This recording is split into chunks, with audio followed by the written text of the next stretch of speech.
Your daughter, who was in a car at 40 degrees, has passed away.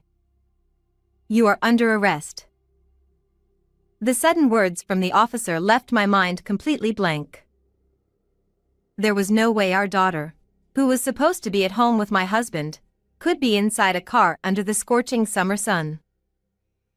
Where is our daughter right now? When I frantically contacted my husband, "We're eating together," he casually replied. From the phone, I could also hear the cheerful laughter of a young child. What on earth was happening? Soon after, a shocking truth began to unfold. I am Stella, a 30-year-old working mother. I lived with my husband, Dylan, who is 3 years older, and our 2-year-old daughter, Melissa. "Since we're both working, we should cooperate on housework."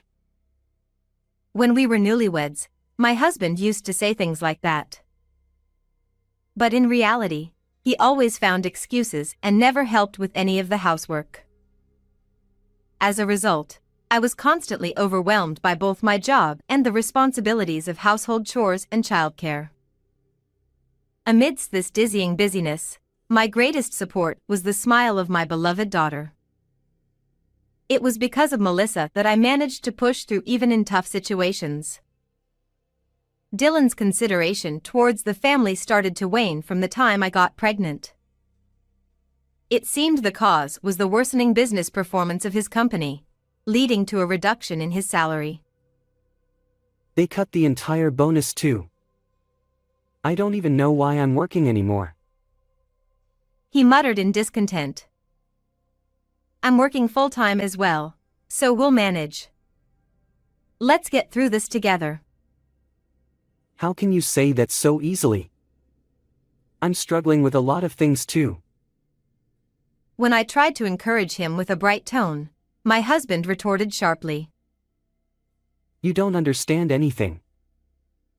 This was the turning point when our relationship began to feel strained. From then on, my husband started to be away from home more often, using work as an excuse. He claimed to be on business trips for more than half the month, and his attitude grew colder, citing his busy schedule. This happened when I was suffering from severe morning sickness and was lying down to rest. "Hey, I'm back, and you haven't even prepared dinner?" Using pregnancy as an excuse to slack off. What a lazy woman. My husband, upon returning home, yelled at me loudly. "I'm sorry. I'm so nauseous that it's hard even to stand." Even when I pleaded, he showed no concern for me and forced me to stand in the kitchen to prepare a meal. Unable to endure the smell of food, I ran to the bathroom, but my husband blatantly sighed in exasperation. "Spare me the theatrics. That's why I hate pregnant women." Then he slammed the door and left the house. How terrible. I was filled with a sense of despair, but I still held on to the hope that he might change once the baby was born. However, reality didn't turn out that way. Even after our daughter was born, my husband's attitude didn't improve. In fact, it only got worse. It was when Melissa had just turned 1 and was becoming more active. Our daughter accidentally spilled a glass of water she was drinking, and some of it splashed on Dylan, who was nearby. My husband turned red with anger and glared at our daughter. "Don't mess with me. You little brat." Hey!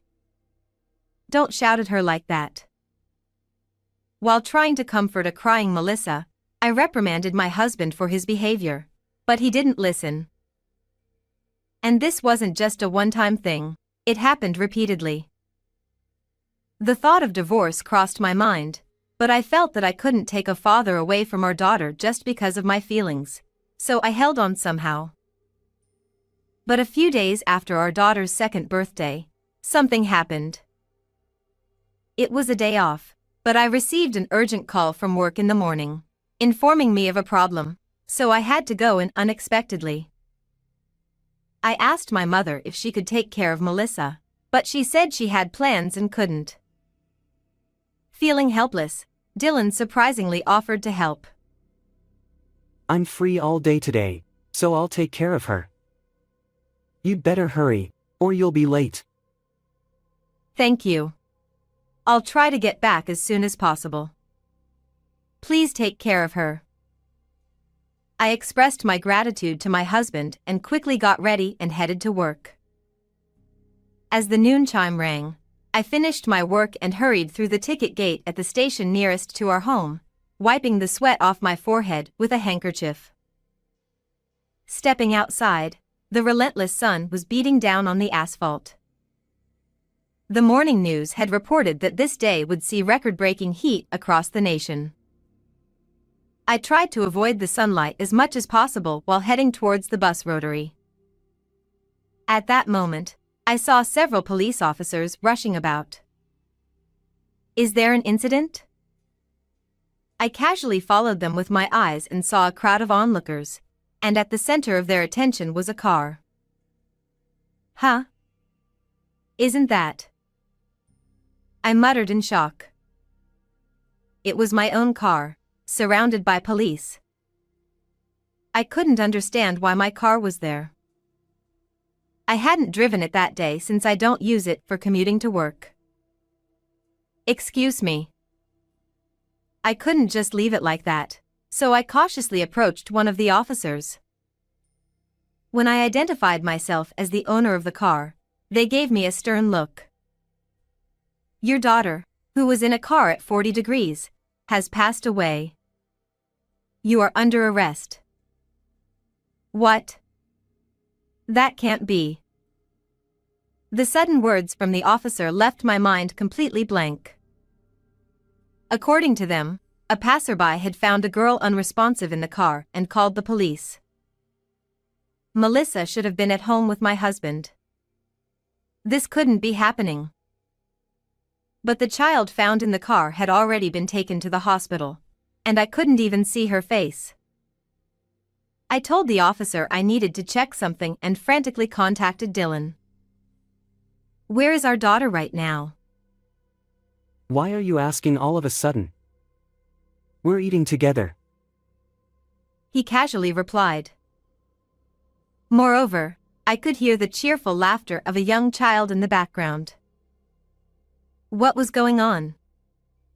I hung up the phone, bewildered, only to find the police officers glaring at me with anger.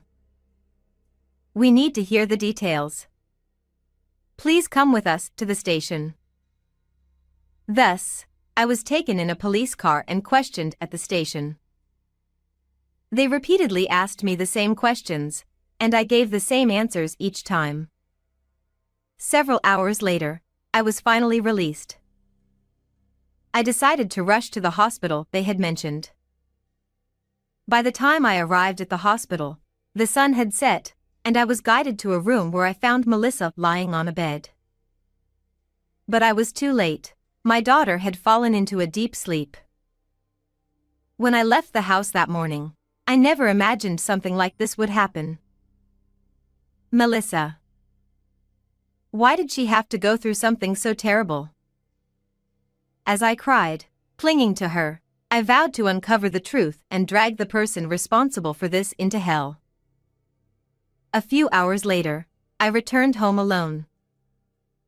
Dylan had gone out somewhere, and the house was dark. When I turned on the light in the living room, I noticed my husband's notebook and work documents scattered carelessly on the table. As I gathered them up to put them away, I accidentally dropped the notebook, and it fell open on the floor. Oh no. When I reached out to pick it up, I saw something shocking written on the open page. No way. I went to Dylan's study and checked his laptop, and discovered something even more surprising. The content was so far removed from reality that I felt my love for my husband drop to freezing point.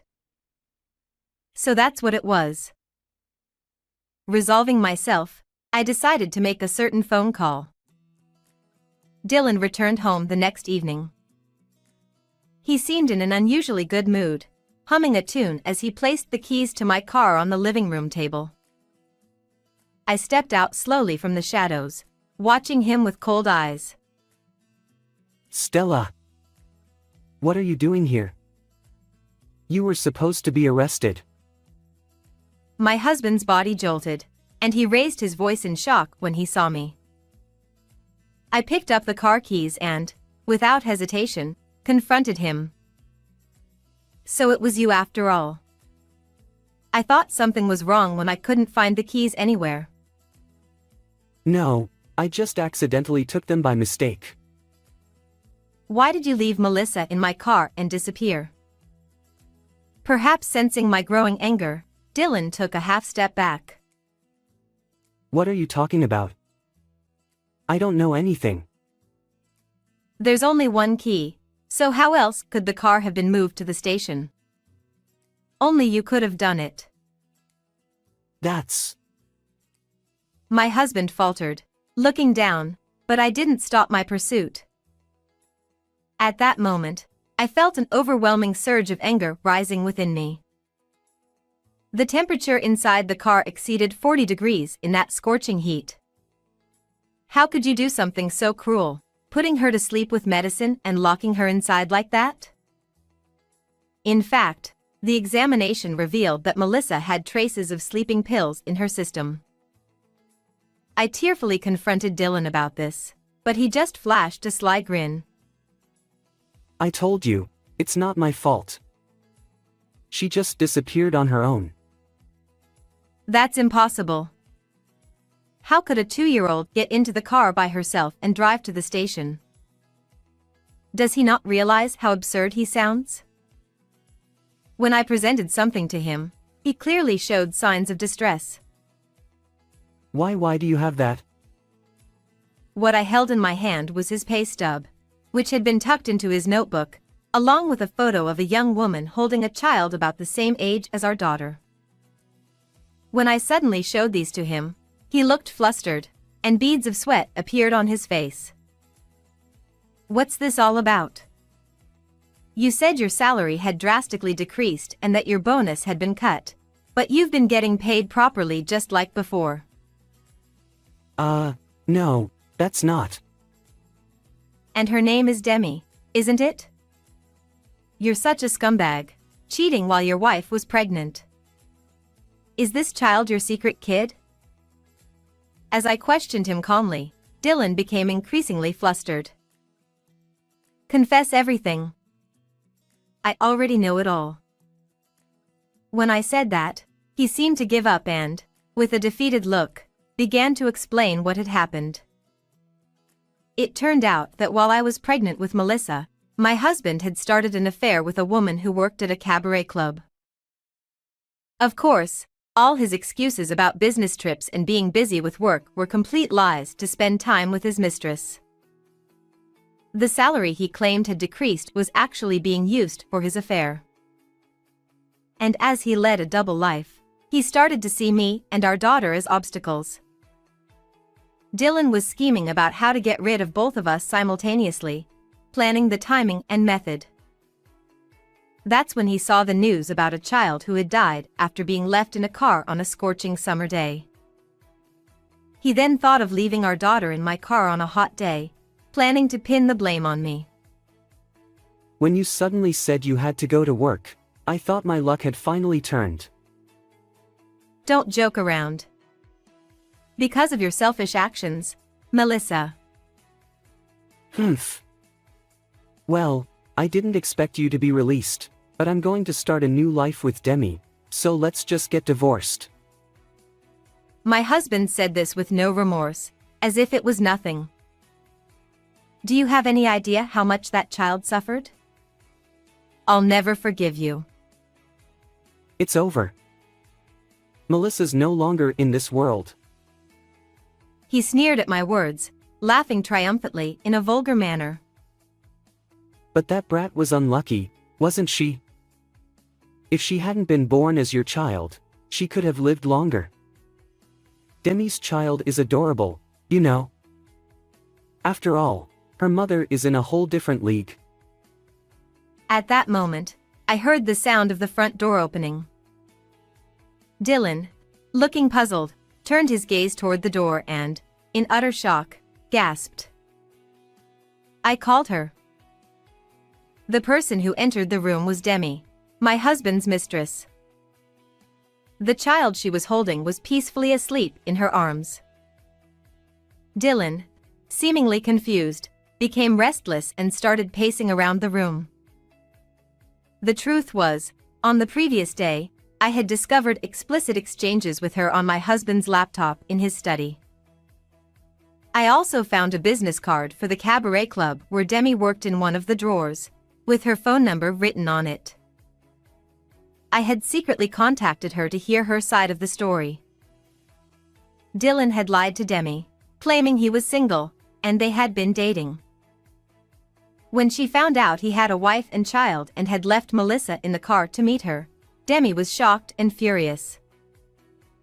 As a mother of a child the same age, she couldn't forgive such an act. The child's voice I heard in the background when I called Dylan before being taken to the police belonged to Demi's child. I know I can't be forgiven just by saying I didn't know, but I'm truly sorry. She looked me in the eye and sincerely apologized again. Dylan, witnessing this, became increasingly uncomfortable, shifting uneasily and darting his eyes around. And how is your daughter? Fortunately, she's made it through and is able to talk now. My mother is with her at the hospital. When I answered brightly, Demi's expression relaxed with relief. Her genuine concern for Melissa was evident. In contrast, my husband's eyes widened in shock. What? She's still alive? Yes. Thanks to her strong will to survive. After I was released from police custody, I rushed to the hospital, where the doctor informed me that while my daughter had been unconscious at one point, she was out of danger. Melissa, who had bravely endured her treatment, had fallen asleep from exhaustion. No way. Demi then turned her determined gaze toward Dylan, who was looking downcast. When I reached out to my estranged parents, they scolded me, telling me to come home right away. I'll be suing you for deceiving me about your marital status and for child support. Wait. Hold on. I was planning to start a new life with you. I can't deal with that. Dylan's voice was pitiful, but Demi only gave him a cold stare. Then, she bowed to me and left the room. My husband then looked at me with pleading eyes. Stella. I must have been in a bad dream. Now that I've finally woken up, let's live happily together as a family of 3. Huh? How could I possibly forgive you after you put our daughter's life in danger? Don't try to say convenient things now. I pushed him away as he tried to plead with me. I placed the divorce papers and my wedding ring on the table, grabbed the bags I had packed, and headed to the hospital, where Melissa and my mother were waiting. Behind me, I could hear Dylan's voice crying out loudly, begging for forgiveness. Later, I sued my husband for $200,000 in alimony and child support, and the divorce was finalized. Regarding my daughter, security cameras at the station clearly captured Dylan parking the car and running away from the scene, leading to his arrest. It looks like he'll be spending a few years behind bars. The incident was widely covered in the news, and my husband's face and real name were broadcasted for all to see. After facing social condemnation, he was fired from his job and cut off by his parents and friends. Even when he finishes serving his sentence, there won't be anyone waiting for him. He'll likely end up living a miserable life, drowning in debt to pay off the alimony and child support, but I don't care what happens to him now. As for me, I've returned to my parents' home, and with their help, I'm doing my best to balance work and raising my child. Every day, Melissa's adorable smile gives me the strength I need. It's my motivation, and I want to become a strong mother for her so we can have a happy future. How was this story? Please don't forget to subscribe to the channel. See you in the next video.